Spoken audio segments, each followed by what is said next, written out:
रविंदर सिंह भाटी, बाड़मेर से प्रियंका चौधरी, क्या लोकसभा चुनाव में बीजेपी उन्हें वापस पार्टी में लेगी? देखो नमस्कार, स्वागत है आपका सच्ची खबरों में। हमारे साथ पूर्व प्रधान खंगार सिंह जी सोडा है, इनसे बात करेंगे लोकसभा चुनाव पर। खंगार सिंह जी सोडा को लोकसभा क्षेत्र बाड़मेर से जैसलमेर संयोजक बनाया गया है। सबसे पहले आपको बहुत बहुत बधाई। धन्यवाद। लोकसभा चुनाव बहुत ही नजदीक है और इसे देखते हुए आपको बाड़मेर जैसलमेर का संयोजक बनाया गया है। देखिए, संयोजक बनाना, प्रभारी बनाना, ये पार्टी किस कार्यकर्ता को कहाँ काम लेना होता है, वो हाईकमान हमारे को जहाँ जहाँ जिस जगह जिस कार्यकर्ता को उपयोग लेना होता है वो जिम्मेदारी देते हैं। तो भारतीय जनता पार्टी ने संयोजक की जिम्मेदारी अभी होने वाले लोकसभा चुनाव के लिए संयोजक के नाते मेरे को लोकसभा क्षेत्र बाड़मेर जैसलमेर की दी है। तो मैं तो भारतीय जनता पार्टी का एक सिपाही होने के नाते भारतीय जनता पार्टी का पहले से ही काम कर रहा हूँ और जो अभी दायित्व दिया है उस दायित्व को बखूबी जो है हम सभी कार्यकर्ताओं के बलबूते हम बहुत ही अच्छी तरीके से इस कार्य को करेंगे और भारतीय जनता पार्टी का बाड़मेर जैसलमेर से कमल खिला करके सम्मानीय नरेंद्र मोदी जी तीसरी बार प्रधानमंत्री बने, इसके लिए एक कमल जो है हम दिल्ली भेजेंगे। आपको पार्टी ने संयोजक बनाया है। बाड़मेर जैसलमेर एक जो लोकसभा क्षेत्र है काफी बड़ा है अपने आप में भी, तो किस तरह से देखते हो इस बड़े क्षेत्र में भाजपा से काफी दावेदार भी निकलकर सामने आ रहे हैं? देखो, ये तो प्रजातंत्र की खूबसूरती है कि ज्यादा दावेदार आ रहे। ज्यादा दावेदार आने का मतलब है कि ज्यादा सक्षम लोग यहाँ रहते हैं, तो ये बहुत बड़ी अच्छी बात है और खुशी होनी चाहिए कि इतने सक्षम लोग इस लोकसभा क्षेत्र के अंदर रहते हैं।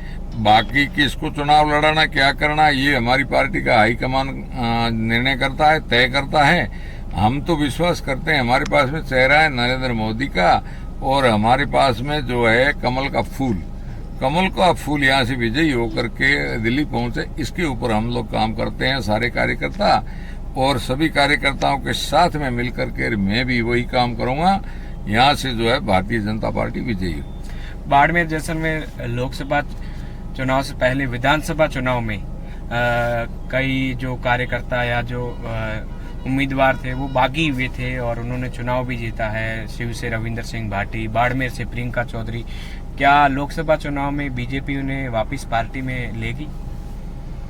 देखो, ये हमारी पार्टी के अंदर अलग अलग समितियां बनी होती है, कमेटियां बनी होती है। वो जो अनुशासन समिति होती है उसका काम है किसको लेना किसको नहीं लेना।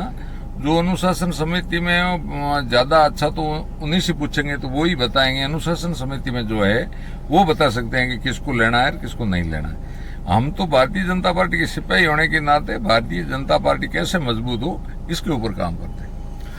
अब लोकसभा चुनाव की तैयारियां शुरू हो चुकी है, जो दावेदार है वो भी जनता के बीच है, तो अब कौन से नए मुद्दे होंगे जिसको लेकर आप जनता के बीच में जाओगे? हमारे जब 14 में नरेंद्र मोदी इस देश के प्रधानमंत्री बने हैं उसके बाद में ऐसे ऐतिहासिक फैसले हुए हैं जो जनता के बीच में जाने की गिनाने की भी आवश्यकता नहीं है। प्रत्येक अंतिम छोर पे बैठा हुआ व्यक्ति भी जानता है कि इस देश के अंदर 2014 के अंदर सोने का सूर्योदय हुआ है और नरेंद्र मोदी जी के जो है प्रधानमंत्री की कुर्सी पे आसीन हुए हैं।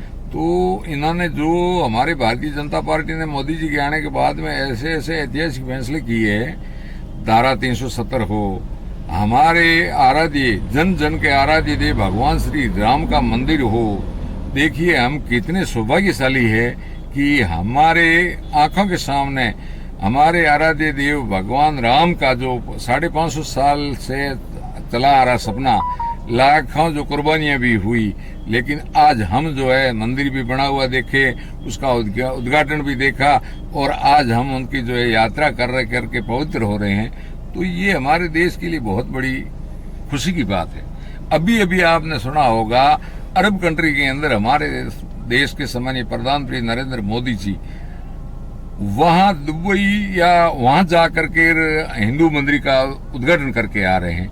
तो ये हमारे देश के लिए बहुत बड़ी ऐतिहासिक जीत है और हमारे देश जो है विश्व गुरु की ओर अग्रसर हो चुका है। इसमें कोई संशय की बात ही नहीं है।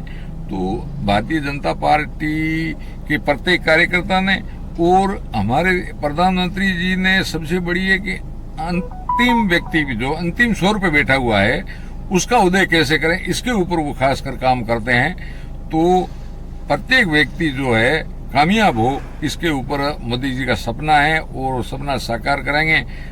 अंतिम छोर पे बैठे हुए व्यक्ति का उदय हो जाएगा तो स्वतः ही भारत जो है विश्व गुरु कहलाएगा, इसमें कोई दो राय नहीं। ये आज हमारे साथ खंगार सिंह जी सोडा थे, जो कि पूर्व प्रधान भी रहे हैं और अब भारतीय जनता पार्टी ने इन पर भरोसा जताकर लोकसभा क्षेत्र में संयोजक भी बनाया है।